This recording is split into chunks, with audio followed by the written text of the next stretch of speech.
श्री स्वामी समर्थ. जय जय स्वामी समर्थ. श्रोते हो, तुम्हा सर्वांचे आपल्या श्रवणामृत चॅनल मध्ये खूप खूप स्वागत आहे.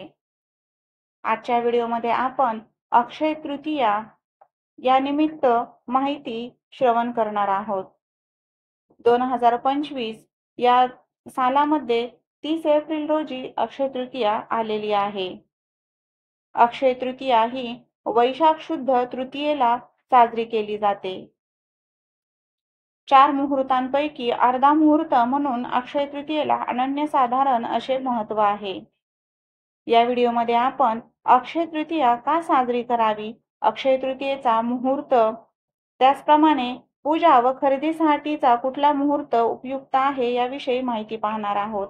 त्याचप्रमाणे अक्षय तृतीयेला कोणकोणती सेवा केल्यास फलप्राप्ती होते, त्याचप्रमाणे कोणकोणते विशेष पुण्यकर्म करावेत याविषयीची माहिती या व्हिडिओमध्ये आपण पाहणार आहोत.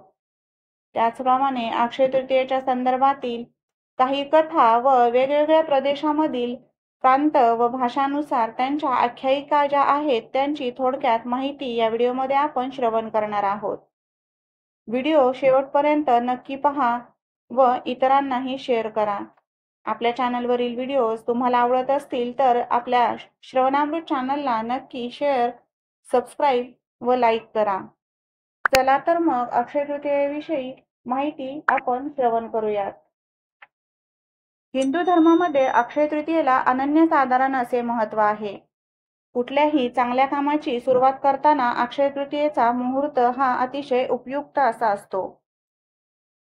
अक्षय तृतीयेला मुहूर्त पाहण्याची गरज नसते, त्यामुळे कोणत्याही चांगल्या कामाची सुरुवात ही अक्षय तृतीयेपासून बिनदिक्कतपणे केली जाते. त्याचप्रमाणे अक्षय तृतीयेच्या दिवशी दानधर्म अतिशय सर्वश्रेष्ठ मानला जातो. अक्षय तृतीयेच्या दिवशी अनेक शुभ कार्य केली जातात.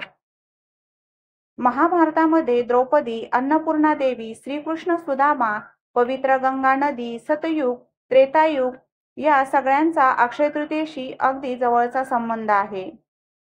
असे म्हटले जाते की अक्षय तृतीयेच्या दिवशी भगवान विष्णूंचे अवतार परशुराम यांचा जन्म झाला होता. त्याचप्रमाणे अक्षय तृतीयेच्या दिवशी आकाशगंगेमध्ये निवास करणारी पवित्र गंगा नदी ही राजा भगीरथाच्या तपामुळे भगवान शंकरांनी पृथ्वीवरती पाठवली होती. तो दिवस हा अक्षय तृतीयेचा दिवस होता.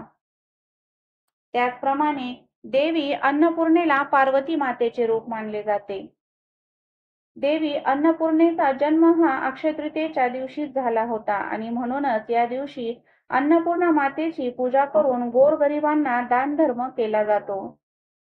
दक्षिण भारतातील मान्यतेनुसार अक्षय तृतीयेच्या दिवशी देवी लक्ष्मीने कुबेर देवता यांच्या तपाने प्रसन्न होऊन त्यांना धनाचं देवता बनवलं होतं. म्हणून या दिवशी लक्ष्मी माता यांचे पूजन, त्याचप्रमाणे भगवान विष्णू व भगवान कुबेरांची पूजा केली जाते.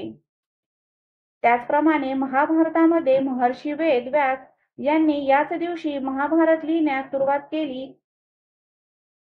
त्याचप्रमाणे युधिष्ठिरालाही याच दिवशी अक्षय पात्र वरदान म्हणून मिळाले होते. एका कथेनुसार असे सांगितले जाते की अक्षय तृतीयेच्या दिवशी भगवान कृष्ण आणि सुदामा यांचीही भेट झाली होती. तो दिवसही अक्षय तृतीयेचा दिवस होता.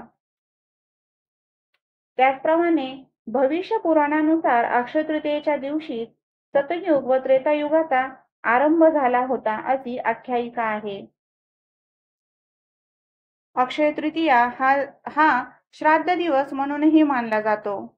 या दिवशी आपल्या पितरांना भोजन दिले जाते व त्यांचे कृपाशीर्वाद मिळवले जातात. अक्षय तृतीया हा पितरांचे ऋण फेडण्याचा दिवस असतो.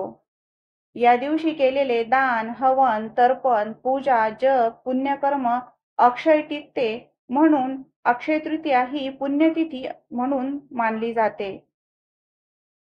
2025 या रोजी अक्षय तृतीया मुहूर्त हा 30 एप्रिल रोजी आलेला असून सकाळी 5:30 पासून ते दुपारी 12:30 पर्यंत अतिशय शुभ काल मानला गेलेला आहे.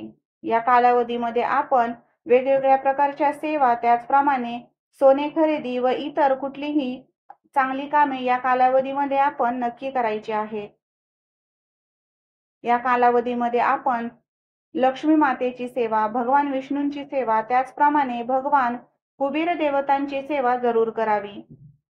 यामध्ये पुरुष सूक्त, स्त्री सूक्त, श्री स्वामी समर्थ महाराजांचा जप, कुबेर देवतांचा जप नक्की करावा. त्याचप्रमाणे पितृ अष्टक स्तोत्र नक्की पठण अथवा श्रवण करावे. आपल्या व्हिडिओवरती पितृ अष्टक स्तोत्र उपलब्ध आहे, तरी सर्वांनी ते श्रवण व पठण करावे. धन्यवाद.